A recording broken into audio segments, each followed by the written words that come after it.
What things did you do as a kid that you now realize is extremely weird?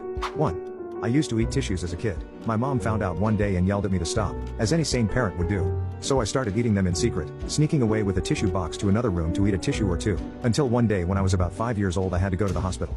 I had no idea what was going on. All I knew was that I had trouble breathing through my nose. Before my operation I was in the hospital and I overheard one of the nurses say that they just needed to remove the excess tissue in my nose. Naturally I thought that the tissues I had eaten had started getting clogged up in my nose and I never ate a tissue again. I realized at 14 that it was muscle tissue in my nose and not the actual tissues I was eating. 2.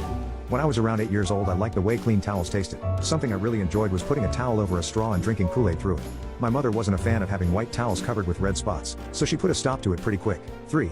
I used to stand in my bedroom window and try to stay as still as possible so the neighbors would think my parents had had a statue made of me. I would stand in different poses too, so they'd think there were multiple statues which my parents would rotate around the house. The way I saw it, only important people had statues built of them. I wanted the neighbors to know they lived near a pretty important guy. 4.